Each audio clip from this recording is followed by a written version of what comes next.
आप सभी को जय मसीह की स्वागत है। इस सुबह की बेला में परमेश्वर आनंद और आशीष से भरे आप सभी को। चलिए, उत्पत्ति की किताब में हम आगे बढ़ रहे हैं। 5वें अध्याय में हम तीसरे अध्याय में हम निरंतर आगे बढ़ रहे हैं और ये तीसरा अध्याय भी बहुत ही ज़्यादा ज़रूरी है। मैंने पहले ही आप लोगों को बताया है। चलिए 14 और 15 पद आज हम देखेंगे, वहाँ क्या लिखा है। तब यहोवा परमेश्वर ने सर्प से कहा, तूने जो किया है इसीलिए तू सब घरेलू पशुओं और सब बनैले पशुओं से अधिक शापित है। तू पेट के बल चला करेगा और जीवन भर मिट्टी चाटता रहेगा।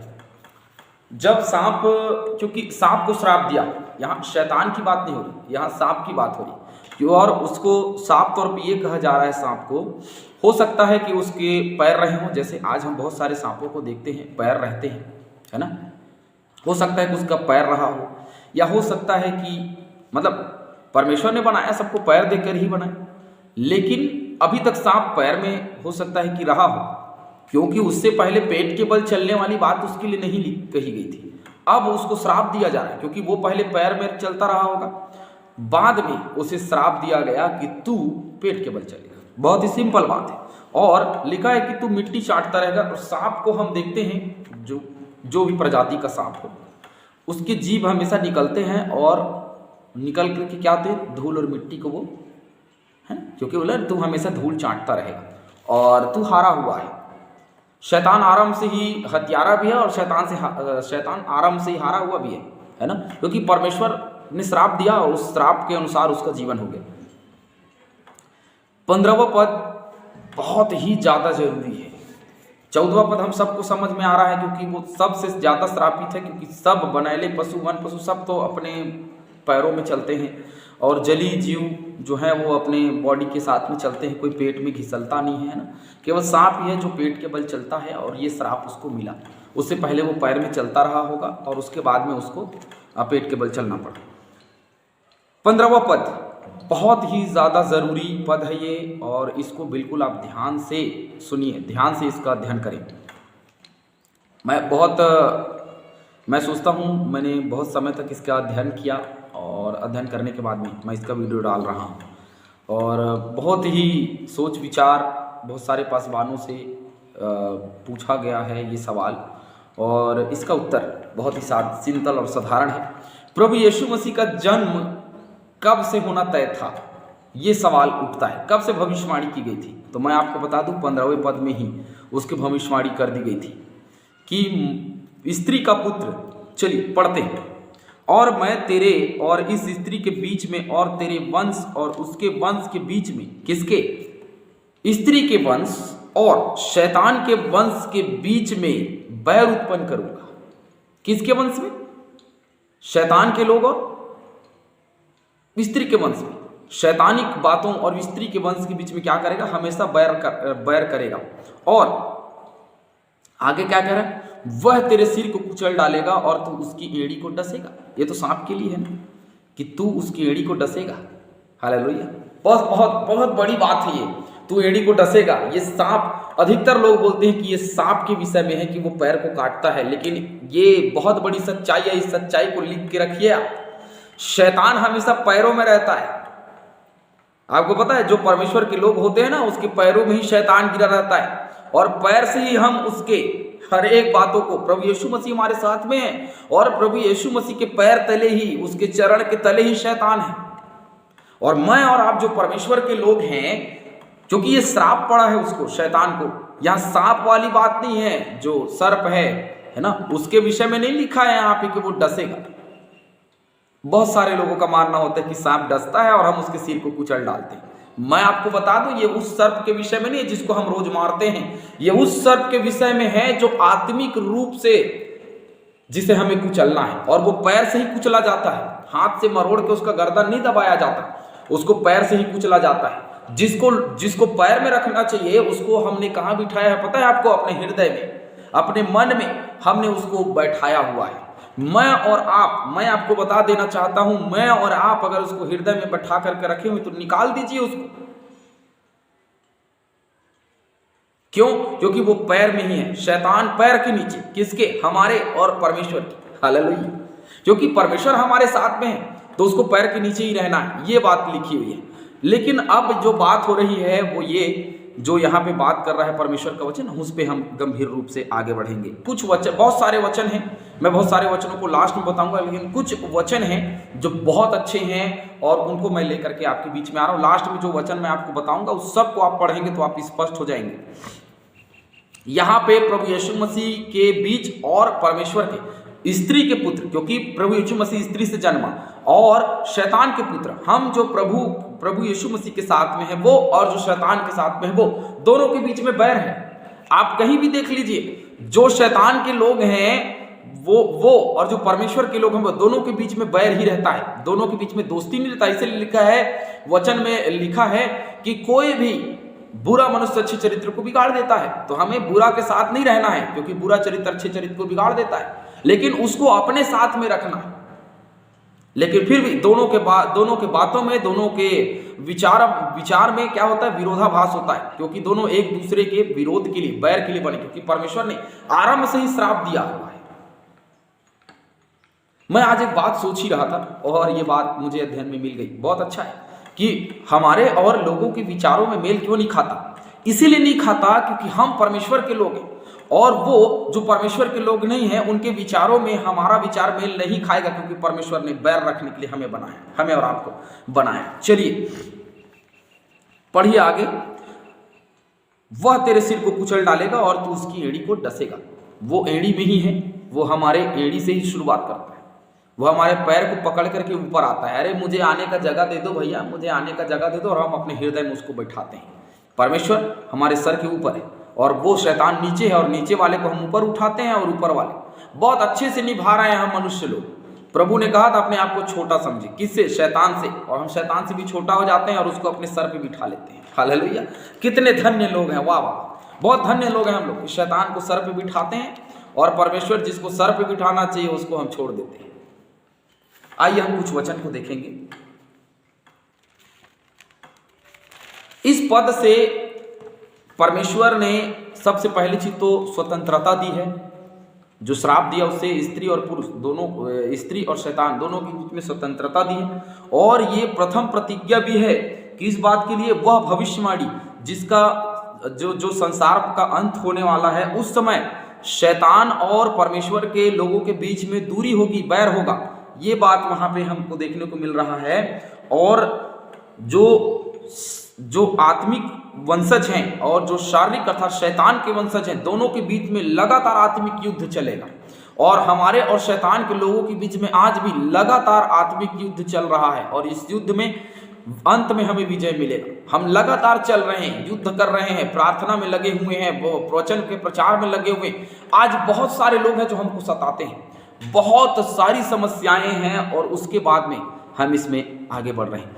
ये जो पद है उसको मैं 2 क्लास लूंगा, इसका आज और कल हम इस 2 क्लास में हम देखने वाले हैं, या फिर कोशिश करूंगा कि ये आज ही मेरे ख्याल से हो जाए। आप मेरे साथ निकाल करके देखेंगे, क्योंकि ये तो प्रभु यीशु मसीह के आने के दिन की ही बातें हैं। जैसे प्रभु यीशु मसीह आया, तो यशायाह 53 अध्याय और उसका 5वां पद, वहां लिखा है, परंतु वह हमारे ही अपराधों के कारण घायल किया गया, वह हमारे अधर्म के कामों के कारण कुचला गया, हमारी ही शांति के लिए उस पर ताड़ना पड़ी। और लिखा है कि हमारी ही शांति के लिए उस पर ताड़ना पड़ी, कि उसके कोड़े खाने से हम क्या हो जाएं? चंगे हो जाएं। ये प्रभु यीशु मसीह के क्रूसीकरण के समय की बात है। ये इसीलिए है क्योंकि वो शैतान कुचला जाए, और प्रभु यीशु मसीह ने हमारे ही पापों के कारण, हमारे अपराधों के कारण सब कुछ क्या कर लिया? सह लिया। चलिए आगे देखते हैं यूहन्ना और उसका 12:31 में क्या लिखा है, अब इस संसार का न्याय होता है, अब इस संसार का सरदार निकाल दिया जाएगा। कौन? शैतान। ये जो संसार का सरदार बना बैठा है शैतान, उसको एक दिन ऐसा समय आएगा कि उसको निकाल दिया जाएगा। क्यों? क्योंकि उत्पत्ति और उसके 3 अध्याय और उसके 15वें वचन में साफ तौर पे लिखा है कि वो बैर करेगा किसके बीच में? स्त्री और शैतान के वंशज के बीच में। आइए हम आगे और देखते हैं, बहुत सारे वचन हैं, आगे हम और देखेंगे जहां लिखा हुआ है रोमियो 5:18, प्रेरितों के काम उसका 26:18, कि तू उनकी आंखें खोले कि वे अंधकार से ज्योति की ओर और शैतान के अधिकार से परमेश्वर की ओर फिरे, कि पापों की क्षमा और उन लोगों के साथ जो मुझ पर विश्वास करने से पवित्र किए गए मिरास पाएं। पौलुस कहता है कि हमें मिरास पाना है, जो विश्वास किए हुए लोग हैं शैतान के हर एक फंदे से बचा और उनको ज्योति की ओर लेकर के चला। क्यों? क्योंकि उन दिनों में अंधकार का राज्य इस जगत में आ गया, और जब प्रभु यीशु मसीह जगत में आया ना तो अंधकार मिट गया। और क्या लिखा है कि हमने अंधकार में एक बड़ी ज्योति देखी, और वही बड़ी ज्योति प्रभु यीशु मसीह जो जन्म लेकर के इस जगत में आया। रोमियो की पत्री निकालेंगे, रोमियो की पत्री और उसका 5:18-19 में क्या लिखा देखिए। इसलिए जैसा एक अपराध सब मनुष्यों के लिए दंड की आज्ञा का कारण हुआ, वैसे ही एक धर्म का काम भी इस सब मनुष्य के लिए जीवन के निमित्त धर्मी ठहराए जाने का कारण हुआ। क्योंकि जैसा एक मनुष्य के आज्ञा न मानने से बहुत लोग पापी ठहरे, वैसे ही एक मनुष्य के आज्ञा मानने से बहुत लोग धर्मी ठहरेंगे। ये वही बात है, शैतान और मनुष्य के पुत्र प्रभु यीशु मसीह, क्योंकि वो मनुष्य का पुत्र बन करके आया, स्त्री के गर्भ से उसने जन्म लिया, दोनों के बीच में बैर रखा, और एक के कारण एक जो आदम है, जो आरंभ से हत्यारा शैतान, उसकी बात में आकर के जिसने फल खाया, वो और परमेश्वर के लोग दोनों के बीच में युद्ध चलता रहेगा। वचन आप बिल्कुल नोट करके रखिए, बहुत सारा वचन है, उसको निकाल करके रखना हमको। रोमियो 16:20, पहला यूहन्ना 3:8, प्रकाशित वाक्य 20:10। तो प्रकाशित वाक्य 20:10 का बस हम एक बार और देख लेंगे, और उसके बाद में हम क्लास में आगे बढ़ेंगे। और बहुत सारे वचन हैं जिसको मैं आपको बता दूंगा और आप उसको पढ़ेंगे। 20:10 में लिखा है, उनका भरमाने वाला शैतान आग और गंधक की उस झील में, जिसमें वह पशु और झूठा भविष्यवक्ता भी होगा, डाल दिया जाएगा, और वे रात दिन युग युग पीड़ा में तड़पते रहेंगे। ये अंत के दिन में होने वाला है। ये अंत के, मैंने कहा ना कि ये अंत के दिन की भविष्यवाणी है जो होने वाली है, कि वो स्त्री के बीच में और उसके वंश और उसके वंश के बीच में, अर्थात शैतान के वंश के बीच में क्या करेगा? बैर उत्पन्न करेगा। और उसी बैर के कारण शैतान के जो लोग हैं, शैतान जो है, जो शैतान की संतान है, वो अनंत दंड पाएंगे, और जो प्रभु के लोग हैं वो अनंत दंड से बचाए जाएंगे। ये जो 15वां वचन है वो बाइबिल के एक अध्याय से लेकर के बाइबिल के आखिरी अध्याय तक का बिल्कुल ये विवरण हमको बता रहा है।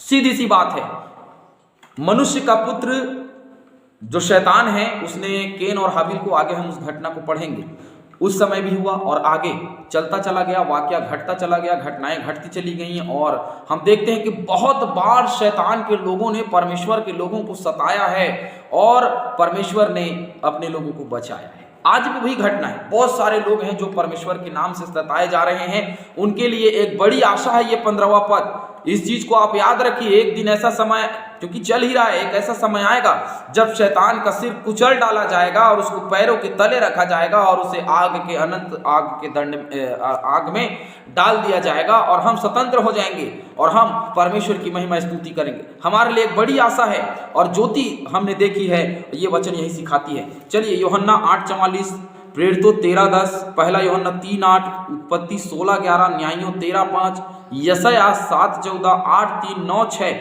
मत्ती 1:23, ये सब प्रभु यीशु मसीह के जन्म के विषय की बातें हैं, और इन सब में प्रभु यीशु मसीह की भविष्यवाणी है। और ये जो भविष्यवाणी हमने देखा कि स्त्री के गर्भ से जो जन्म लेगा वही शैतान के सर को कुचलेगा, और हम देखते हैं जब प्रभु यीशु मसीह जी उठा तो शैतान के सर को उसके घमंड को कुचल करके जी उठा, और मृत्यु की कुंजी उसके हाथ में दे दी गई, और वह मृतकों में से जी उठा, और मरने के बाद भी एक जीवन की आशा हमें दे दी, और वो अनंत जीवन है। और ये वचन हमें यही बताती है कि ये अनंत जीवन की आशा है जिसको हमें और आपको रखनी है, और हमारे और शैतान के लोगों के बीच में परमेश्वर बैर उत्पन्न करता है, और ये बैर चलता रहेगा, और हमें ऐसे लोगों से दूरी बनाए रखना है जो शैतान के लोग हैं। आप सुसमाचार का प्रचार करिए, मैं ये नहीं कहता, हमें करना है, लोगों को बताना है, लेकिन शैतान के लोग, और मैंने कहा ना, भेड़ और भेड़िया दोनों में अंतर होता है। हमें भेड़ों को बचाना है, भेड़ियों को नहीं बचा सकते आप। क्यों? क्योंकि भेड़िए अनंत काल के दंड के लिए तैयार कर किए जा चुके हैं। अब बचाने का समय नहीं है, क्योंकि अब परमेश्वर मेल मिलाप कराने, परंतु वो अलग करने आया है। क्या करने? तलवार चलाने आया है। अब तलवार चलाने का समय बीत चुका है, अब तलवार चलाने का समय है, क्योंकि उत्पत्ति से लेकर के आगे तक ये 15वें पद में साफ तौर पे लिख दिया है। मुझे अभी तक समझ में नहीं आ रहा था कि हमारे और लोगों का विचार, मैंने कहा ना, कैसे नहीं मिलता। इसीलिए नहीं मिलता क्योंकि परमेश्वर बैर उत्पन्न करता है हमारे और उन लोगों के विचारों के बीच में परमेश्वर बैर उत्पन्न करता है। और हम देख रहे हैं कि स्त्री और उसके वंश के बीच में, स्त्री के वंश और शैतान के वंश के बीच में शुरू से युद्ध चला आ रहा है और आगे भी युद्ध चलता रहेगा। और इस युद्ध में हमें विजय पाना है। हम परमेश्वर के लोग हैं, परमेश्वर के डर और भय में चलें और परमेश्वर की आज्ञा को माने। और आप पढ़ेंगे लगातार, आप पढ़ते रहिए, गलातियों 4:4 पढ़िए, प्रकाशित 12:17 पढ़िए, रोमियो 16:20 पढ़िए, इब्रानियों 2:14 पढ़िए। इन सब वचनों को पढ़िए। इन सब वचनों में यही स्पष्ट है कि प्रभु यीशु मसीह ने शैतान के सर को कुचल दिया।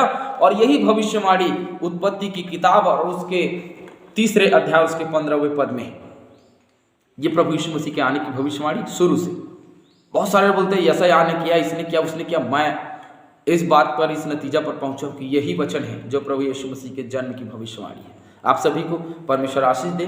परमेश्वर आप सभी को इस दिन में संभाले और लगातार परमेश्वर की आशीष आप पर बनी रहे।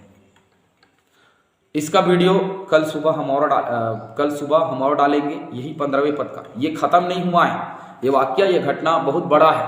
तो 15वें पद का ही वीडियो हम कल भी डालेंगे क्योंकि ये अभी आधा है और अभी इसका अध्ययन पूरा नहीं हुआ है। इसका अध्ययन हम और गहराई में जाएंगे और प्रभु आप सबको आशीष दे। आमीन।